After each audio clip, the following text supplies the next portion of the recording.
দেবা তার মায়ের সব প্রমাণ জোগাড় করে নিয়ে সে পিয়ারকে উচিত শিক্ষা দিল। হ্যাঁ বন্ধুরা, এমনটাই দেখতে পাবো আমরা 2 শালিক ধারাবাহিকের আজকের পর্বে।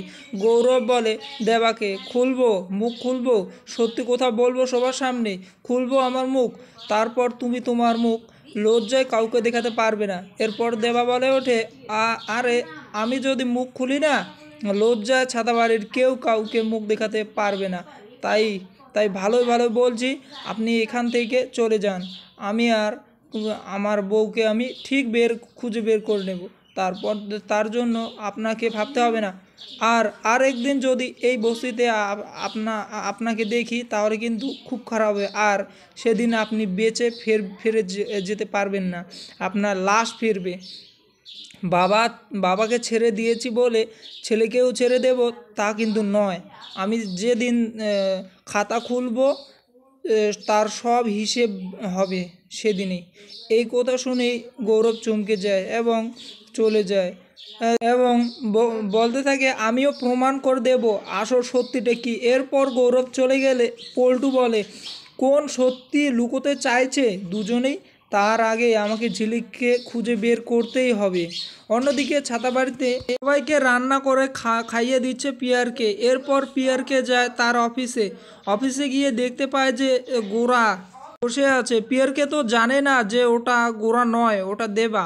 এবং পিয়ারকে বলতে লাগে, গোরা তুই আমার চেয়ারে কিভাবে বসলি, তোর এত সাহস, তুই আমার চেয়ারে বসেছিস। তখনই দেবা মুখোমুখি হয়, পিয়ারকের দিকে তাকিয়ে থাকে। পিয়ারকে বলে ওঠে, তুই? তখন দেবা বলতে লাগে, আমি আমি আপনার জন্যই অপেক্ষা করছিলাম। পিয়ারকে বলতে লাগে, তুই তুই তোকে তুই তোকে ভিতরে কে ঢুকতে দিয়েছে? এরপর পিয়ারকে সিকিউরিটি গার্ডকে ডাকতে থাকে। তখন দেবা বলে ওঠে, ওরা কেউ আসবে না, ওরা আগের দিনেই জেনে গেছে যে আমি কি জিনিস। আর কোনো পোষা বিড়াল সামনে আসবে না, এখন যা কোথাও হবে সামনাসামনি হবে। তখন পিয়ারকে বলে, হোক হোক, কত পারিস ভোগ, তুই না বলেছিস যে আমাকে মেরে ছবি টাঙিয়ে রেখে দিবি, কই পারলি না তো, পারবি না।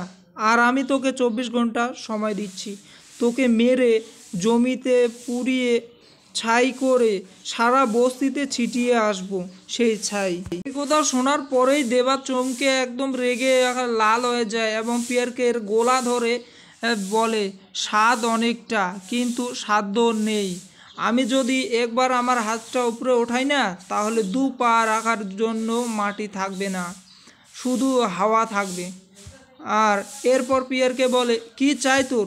দেবা বলে ওঠে, আঁখি। তখনই পিয়ারকে বলতে লাগে, দেবা দেবা বলে, আঁখি কোথায়? পিয়ারকে বলে, আমি আমি কোনো বস্তির ছেলের বউয়ের খবর রাখি না। এরপর দেবা বলে, পিয়ারকে বল আঁখি কোথায়? আঁখির যদি কিছু ক্ষতি হয় সেটা তুমি করবে। পিয়ারকে, 24 ঘন্টা সময় দিচ্ছ না? আর আমি তোমাকে 24 ঘন্টা সময় নিজেকে বাঁচানোর জন্য 24 ঘন্টা সময় দিচ্ছি। শুনেই পিয়ারকে ভয় পায়।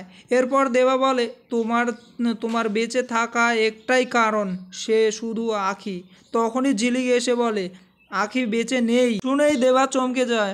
অন্যদিকে অনিমেষ রায় আঁখিকে খুঁজতে সারা বস্তিতে সবার সামনে যায় এবং অনেক মানুষের কাছে জিজ্ঞেস করে, কিন্তু কেউ বলতে পারে না। কেউ বলে যে একজন কলকাতায় চলে গেছে। এরপর ঝিলিক দেবাকে অপমান করতে থাকে। করলে দেবা তার মায়ের কথা মনে পড়ে এবং তার সে মায়ের কথাগুলো বলে দেয় এবং ঝিলিক বলে দেবাকে, আমি বিশ্বাস করি না দেবা। এরপর দেবা বলতে লাগে, আমি সেই ছেলে, আমি আমার আমার মায়ের নাম রীতা। তখনই পিয়ারকে বলে, রীতা ছেলে তুই? দেবা মনে মনে বলতে লাগে। তখনই দেবা সেই ছবিটা দেখায়। ঝিলিক বলে মনে মনে, এইটাই তো আমি তোমার মুখ থেকে বের করার জন্য এতদিন অপেক্ষা করছিলাম দেবা, তুমি জিতবে। আমার অর্ধেকটা লড়াই জিততে হয়ে গেল।